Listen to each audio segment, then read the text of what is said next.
Hi guys, happy Monday. Welcome back to another episode of Soulful Living with Megs. As always, it is so great to have you here back for a moment of connection with me.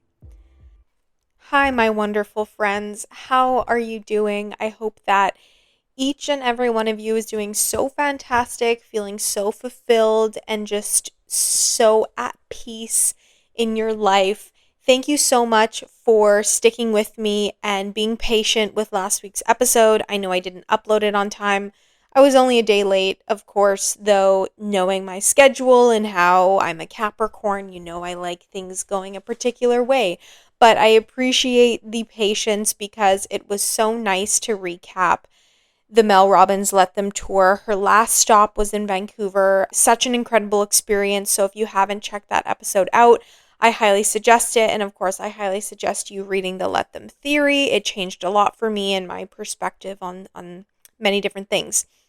But I have been so excited to talk to you guys. I'm kind of back in my regular routine this weekend. It's a long weekend for us, which is great for the people who work a corporate 9 to 5, people who have the traditional schedule of that. Hopefully you have a stat on Monday, and I'm so stoked to have a 3-day weekend. I feel like I could get so much done during that time. I'm feeling very renewed right now because it's sunny. It wasn't the best weather this past week in Vancouver. So I'm feeling good again. The fact that we're actually in spring and hopefully the weather doesn't shift into cloud coverage again. But I've been doing fantastic today, getting back, like I said, into my regular routine. I was able to go to the gym this morning. I'm going to go tomorrow morning and just hopefully kind of reset and get back into schedule because I love a routine. I thrive on that, as you guys know. But I hope that your week has also been great. And I personally had a 3-day week, which felt longer than 3 days. So it's nice to, again, have a bit longer of a weekend to kind of reset and just hang out with myself and hang out with my friends and do what I want and all of that good stuff. I wanted to do another partnered to single episode today. It's been quite some time since I've done one. I'm not sure why. I just think that I was toying with so many other different topics that I wanted to discuss that I kind of forgot. Oh my gosh, it's been so long since I've done a partner to single. I should get back into that because I actually quite enjoy talking about these different topics with you under this one umbrella theme because I feel like I have so much to add to it, but then also so many of my friends have different perspectives to add, and so many of us go through these types of things, and I just think it's relatable on so many different levels. So it has been something I enjoy, but I can't believe it's been so long since I've done one. So I figured, why not this week? Let's get into it. So for today's partner to single, I wanted to focus on finding yourself again after heartbreak. And I feel like I have found myself a few times with different feelings of heartbreak that I've had throughout my life, in my younger, like late teens, and then into my early 20s, and even into like nearing my mid 20s, kind of dealing with different types of heartbreak with different romantic connections that I've had. And I think, honestly, I think heartbreak is inevitable. I believe we will all experience this and have experienced this at a time. And maybe you are currently going through heartbreak, which I'm so, so sorry if you are. I feel for you. I'm sending you my love because I know that it's such an immense amount of like pain, not just like physically, but emotionally. And it's crazy how your heart honestly feels like it's breaking. And it feels like when you're in it that you can't really get out of the trenches. And it's so much kind of wrapped in one. So I figured it was like a great topic to talk about. I feel like I'm in a really good headspace now and, have truthfully, it's been a bit since I've experienced heartbreak on a magnitude that has deeply affected me for quite some time. And I feel like, I don't know if it's because I live alone and I'm getting older, not that I'm old, but the fact that I'm in my late 20s now and I've experienced so many different things, and I feel like I'm finally at a place where I have peace in my home and in my life, and I just am feeling so content that I figured it was a nice time to talk about this. But I've also like haven't gone through it recently, so I'm sure the next one that I'll experience, if I do have to experience another heartbreak, will be challenging, but I can use these tools and things that I've been through in the past and experiences that my friends have gone through as all these like learning lessons and tools and opportunities to like continue to heal, because we will get through heartbreak. I know it doesn't feel like it in the moment, but I promise you, you will, and you always have come out on the other side of it, and you have lived through the days where it feels like, oh my gosh, these are my worst days ever. And I kind of want you to think about a past heartbreak that has impacted you, whether it was your first love, whether it was a love you experienced for many years that you didn't think that you would lose.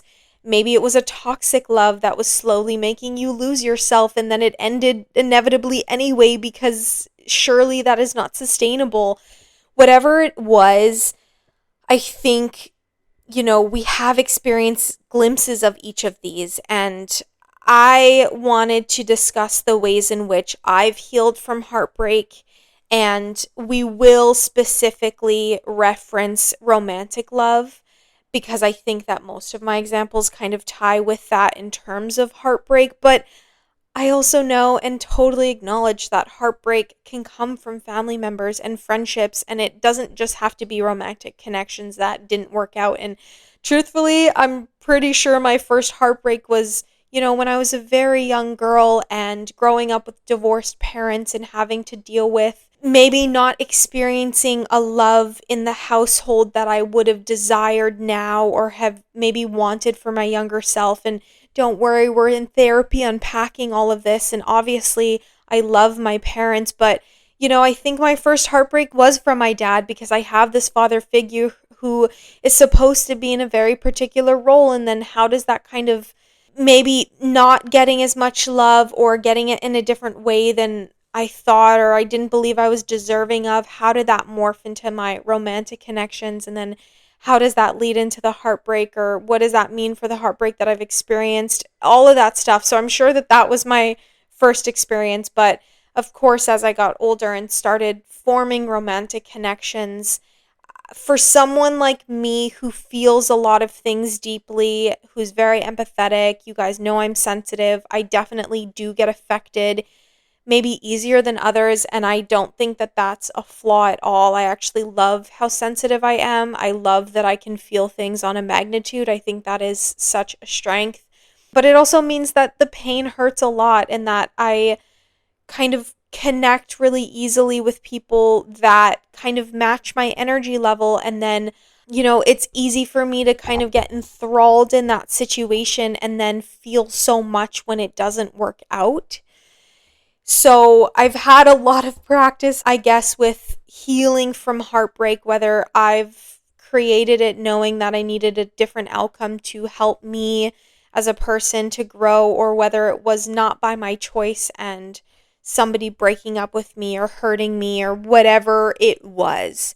So we're going to go through the things that I've thought about. I've also talked to some of my friends, asked them what they personally do. I was just curious to see if anything was different or there was new insightful information I could gather of, oh wow, this is actually tangible information, great advice to use, easy enough to take forward with you, with me, for the next heartbreak that may come up. Because of course we don't know what the future holds. I am trying to live very intentionally. I'm trying to be very present, but also know that, there is a risk, of course, if you are in a relationship with anybody, romantic or otherwise, there is a chance that it might not go the way that you maybe think or want in this moment, and it could result in some heartbreak or some hurtful feelings, but that doesn't mean you can't heal from it, because again, you have outlived all of your worst days and will continue to move forward knowing that you are that much stronger because you've been through some things, and you can use the tools and the experiences that you've had from the past in your future for anything that comes along your way and any of those road bumps. So, some of the things that I do or that my friends do that I've written down, one of the biggest things that I find beneficial is spending time alone and on my own. Now, I also thrive in social situations where I'm with friends who uplift my energy and help me. I think that, especially during heartbreak, it is amazing to be surrounded by people who love you, who want to celebrate you, who want to be there for you genuinely. And so I definitely want you to do that. But I also, when I say spending time alone and on your own, I kind of mean like I personally take pretty long breaks in between partners, I guess, if you will. Like if I'm deeply heartbroken over somebody or an experience that I've been through, I usually need that time to sit and reflect and reset, spend time with my girlfriends who uplift me, like I said, and also just kind of find myself again, because it's so easy to have this routine that you've developed over whatever period of time you were with someone else where everything was kind of a duo. You're changing your schedule and your routine a bit to factor in and fit this person in. So when that's gone, you kind of have to, find validation within yourself, find a new routine, spending time alone, knowing that you can give all the love that you can give to yourself, that it shouldn't or doesn't need to come from anyone. I think another thing that's helpful, especially in the beginning of heartbreak, is hiding pictures on your phone. If you're not ready to delete them, that's okay, but controlling the urge to look at photos every single day, so removing them from your camera roll, putting them in a hidden folder, or deleting them if you do feel like that's a necessary step.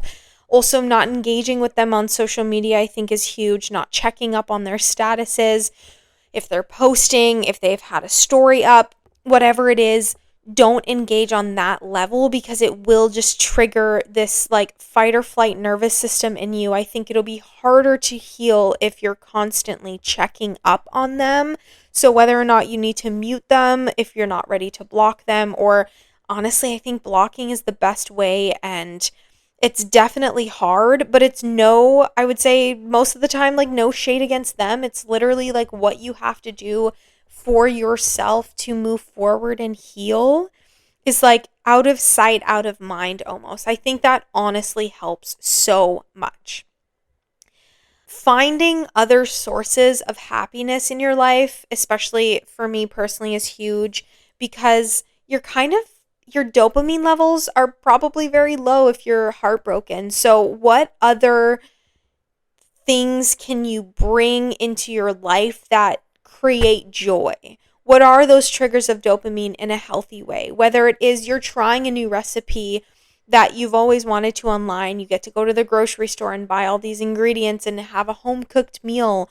Whether it's going for a walk, nature is so healing. Just stepping outside for a bit of time, connecting with nature, touching the grass, actually literally touching the grass if you need to, will ground you more. And that is a fact. Somebody has said it in the world. It's definitely a fact. But, connecting with nature, going on a walk, doing a physical activity, I know brings me a lot of joy in that dopamine, and it's a healthy coping mechanism, I would say. Whether it's hanging out with your friends and talking things through and having a little girls' night where you do face masks and self-care, whether it's you take an everything shower, whether it's you clean your house so that you feel content in the space that you're in, and whatever brings you peace with that. I mean, you guys know what makes you happy. Doing some type of art form, dancing, going on a run, doing an activity. You guys know what creates happiness for you. So I want you to kind of focus on that. I think that that's a huge thing, because it is so easy to lay in your bed and do a little bed rotting and do a little social media doom scroll. And don't get me wrong, it's also very important during heartbreak to actually feel the emotions. And if you need to scream cry or lay in your bed crying for however long, yes, you need to feel all of those things, but also getting up and moving is a very important aspect, and continuing to move forward, I think, is just a huge thing.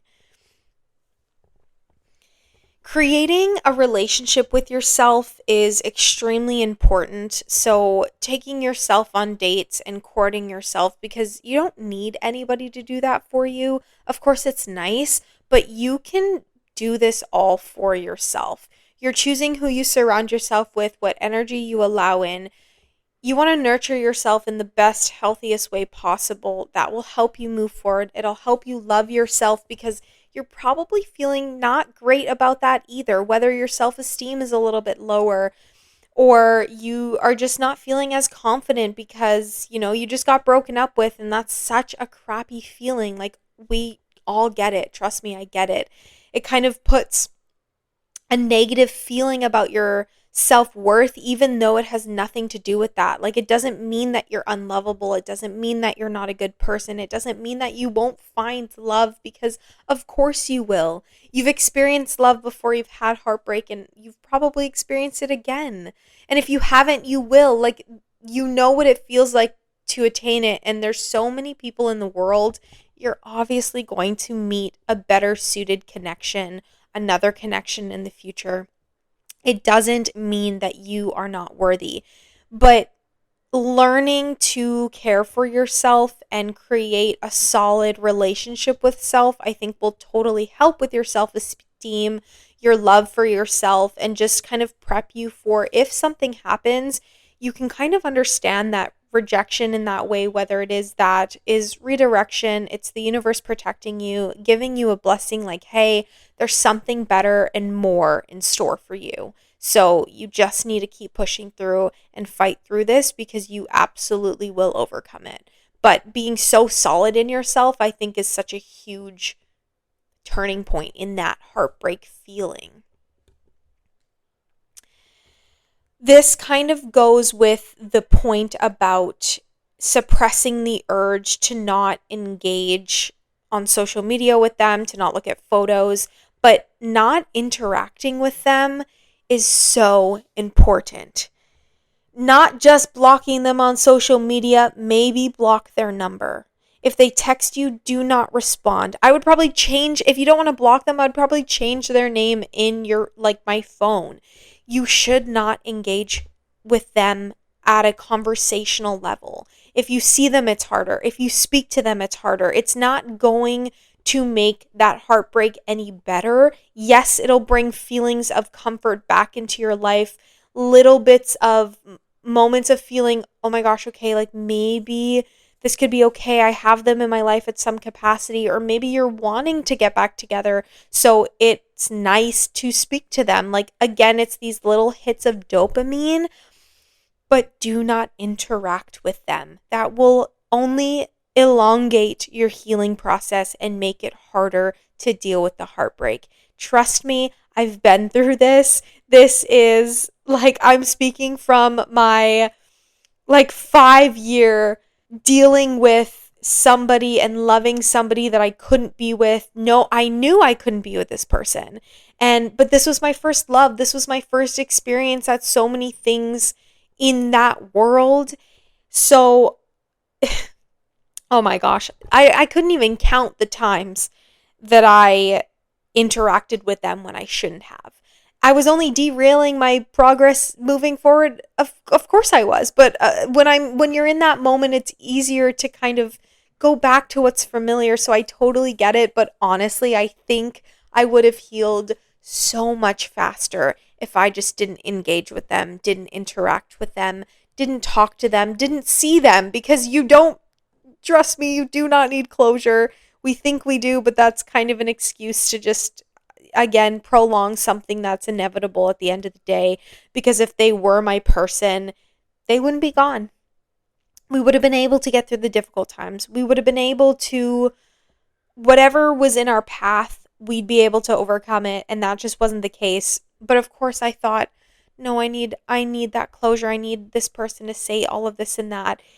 And then what do you know? Turned into many, many years of that cycle and having a very difficult time to get out of it. Yeah, but honestly, kind of one of the biggest things that helped was distance, because I had moved and he was also not in the same country as me. So already we were having a barrier on our communication, and it kind of just like fizzled out from there. But that not interacting, oh, was a huge game changer. And it's so much easier said than done. So I feel you. If you're going through that, something similar, I feel you, trust me. But don't interact with them. It's one of the best things that you can probably do during this time. Very similar to one of my points that I had spoken about earlier, but surrounding yourself with people who fill your cup will so help heal you. Oh my gosh, it's so crazy how much energy I don't know why it's crazy. It's not that crazy, but the energy that I feel from my girlfriends that truly are there for me is just so unmatched. I remember when my two best friends and my mom were coming last week. I was exhausted. Don't get me wrong. It was a busy week. I was so tired. I was ready to sleep. You guys know I love my nighttime routine. I'm in bed by 8:30, 9:30, trying to be, 8 hours of sleep girly, but I was exhausted when they came. But they gave me so much energy when they were here. It was crazy. We also didn't sleep that much and didn't sleep well because four girls in one tiny apartment. Nat's on the couch. Laura's on this like thin blow up mattress that you would bring for camping because that's all I got. It's really all that fits. Love you, Laura. Thanks for being a champ. My mom in my bed, so I know I'm not sleeping well because I don't sleep well with anybody next to me. We're not sleeping great, but we gave each other so much energy because they like truly uplift me and fill my cup, even when I'm at empty. And that's what good friends do for you. And you know what it feels like because you don't feel drained, even if you're physically tired. So, surrounding yourself with people who genuinely uplift you and fill your cup will help you so much. They could just provide distraction. I remember my best friend Nat, she probably won't mind me talking about this, but I remember when she was going through a heartbreak long time ago. I'm talking high school a long time ago. And I think we mentioned this in our podcast episode together, the very first one that she was in. But what helped her was the fact that she was going through heartbreak. She didn't want to see anybody. She didn't want to hang out with anybody. I mean, rightfully so. I wouldn't want to either. I just want to lay in my bed and cry. But I brought her camping and the distraction helped. And even if there were moments of horrible heartbreak and moments of feeling so upset, of course she felt those things. But it was also so great to get that change of scenery, to be out of the house, to be surrounded by people who love her. Like, that was so helpful. And even she reciprocated that to me years and years later when I was like 23, 24 I think I was 24 dealing with heartbreak. And I didn't want to talk to anybody and I didn't want to do anything. And she flew all the way from Calgary to here to be with me for the weekend because she knew that I shouldn't be alone. And like, that's what good people do and good friendships do. And I'm not saying you have to fly to see your friends. Of course, financially expensive, but you can be there for people in so many different ways. And people can fill your cup in so many different ways. So that was so helpful, way more helpful than I could ever have asked for. So, of course, I so appreciated that. Something else that I think is really important in the midst of heartbreak is to give yourself grace throughout this process. I don't want you to feel frustrated with yourself for, it's been a week and you're still feeling the same hurt, or it's been a month. Like, you can't really measure how long it's going to take to heal from something because healing is linear. And I know that you know that, but I love this reminder of giving yourself grace because it's going to be messy and it's going to be a process that you're not going to fully understand. So, of course, how can you give a timeline on when you can get over this or how you heal from something? Just give yourself a little bit of extra love because you need that. You need that love during this time, especially. So please give yourself grace. I think something else that's also beneficial is to not deny the feelings that you feel at the beginning. Is like you want to fully feel these things. And I know that it's easier to kind of throw it like away and say, "Oh, I'm just going to avoid these feelings." But feelings are needed to be felt. They are meant to be felt. That's why we have them. And yes, they can be uncomfortable and they can be messy and uncertain, but that doesn't mean that they shouldn't be felt. And so allowing yourself and your body to feel everything it needs to feel and to not deny, like, yes, I'm feeling very hurt right now. That's okay. It's okay to acknowledge that. And I think that during that reflection process, when you are ready to reflect, because I do feel as though there's always a natural reflection time anyway when you're going through this. I mean, there's always something to learn from the process. You can look back at it with so much wisdom because you've lived through it, but it is a good opportunity to ask yourself who you are and what you want. You can start defining those needs and those desires and then kind of have a plan moving forward as to how you're going to create that. Something else that may be beneficial for you, depending upon what stage of this healing process you're at and how what this type of relationship was potentially finding content to learn more about the type of relationship that you were experiencing. And I think that falls under the umbrella of like therapy. I think that can definitely help depending upon your situation. I personally love therapy. You guys know I'm an advocate for seeing a therapist. It's always helpful to talk through your emotions and your feelings and also be in a safe space with a professional to fully feel them. And I don't want to be like too analytical with this because I also think I have a very good way of knowing exactly why I feel the things that I do or the experiences that I've been through. I'm like, oh, this makes so much sense as to why I feel this way. But it also kind of is a way for me not to feel the feelings. So again, that's why you shouldn't deny yourself the feelings.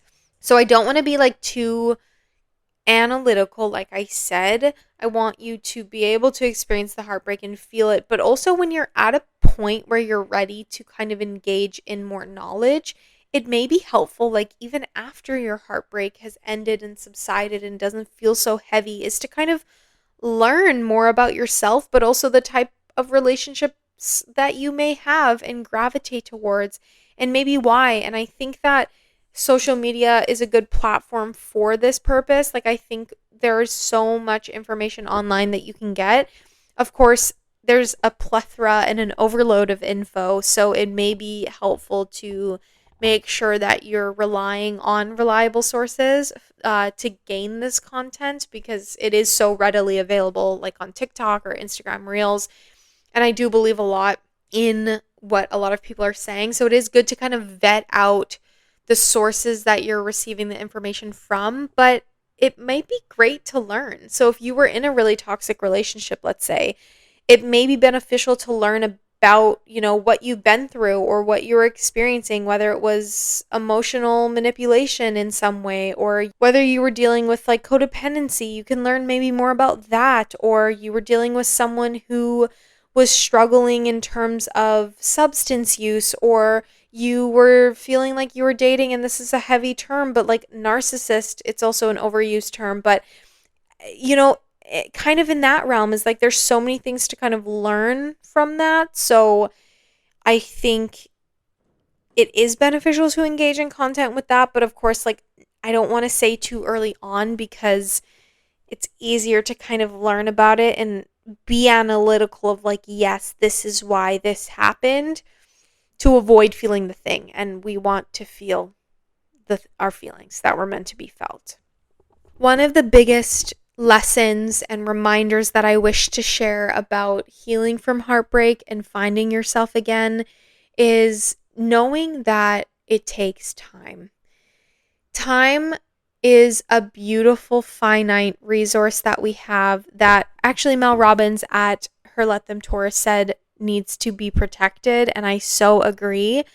But time can help build a stronger resilience to things that you're going through and your heartbreak and finding yourself again. Because if I look back, when I was whatever, let's say 20, I'm sure I was dealing with the same heartbreak that I was dealing from when I was 18 to like 22. Let's be real. I'm sure within that time, let's say I was around 20, I'm dealing with a heartbreak. I'm sobbing. I don't want to see anybody. I'm getting anxiety every day. I cannot stop peeing because when I get anxiety, I pee. Also, I urinate quite frequently, you guys. I have a very small bladder, but like it's way worse when I have anxiety. It's horrible. It sucks. Like every 20 minutes, I'm going to the bathroom. My stomach is uneasy. Whatever it is, you guys know.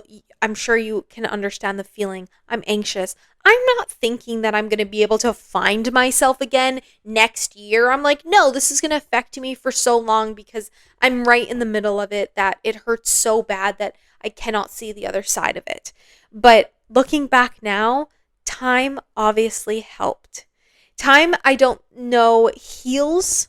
I think that the inner work that you do to find yourself, the people you surround yourself with, the resources that you lean on for support, how you fill your cup and learn to love yourself, all of that will heal. But that also comes with time. So I know that maybe when I was 20, I was going through it. But I look back now and I'm like, wow, look how far I've come. That's incredible. And I'm so proud of myself for getting through that. And the time that it took, yeah, it was time consuming. It's going to be hard, but it totally helped. Time absolutely helps. So just know that it may not feel better tomorrow, but it will feel better many days from now. In the future, it will absolutely feel like a total 180. Sometimes I look back at some of the heartbreak that I've been through and I'm like, how? How did I, like, that's crazy that I felt so deeply heavy in those moments. And like, wow, I'm sitting here today on my couch. I'm looking at a beautiful sunny view and I couldn't be happier. I'm so wonderful.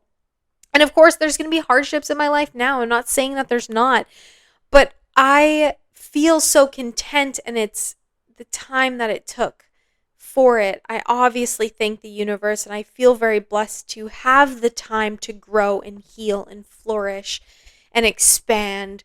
But of course, it takes time. And I can learn from those experiences because it'll only make me stronger in the future and more wise. And I think back to Sex and the City and how these fabulous women are just older and wiser. I'm like, wow, I cannot wait to be there too. And I'll have more stories to share with you, hopefully, about other experiences that I've been through and heartbreak that I've experienced, but how I continue to find myself again. I will always find myself again because I am building such a strong relationship and loving relationship with myself first, that's number one in my life. Those were some of the ways in which I find myself again after heartbreak, some of the things that my friends have done, things that I wanted to share with you in hopes that it will help you if you are experiencing heartbreak in this moment, or maybe in the future, whether you know it or not, you may experience it. You can listen back to this episode and know that you will get out of this, because you absolutely will. You have survived all of your most difficult days and will continue to push forward because you are so resilient and strong. I just want you guys to give yourself more love, more grace, more trust in yourself that you will get through it. Guys, thank you so much for listening to today's episode. I am looking forward to recapping my past week with you guys next week. But until then, I hope that your week is filled with endless opportunities of joy and love and light. I'm sending all of that incredible energy to you. So as always, I hope that you feel it.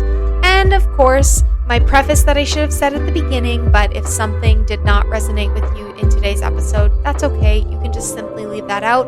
Please take whatever does sit true within your heart and soul, and you'll absolutely know what that is. But I love you guys. I'll talk to you super, super soon. Okay, bye.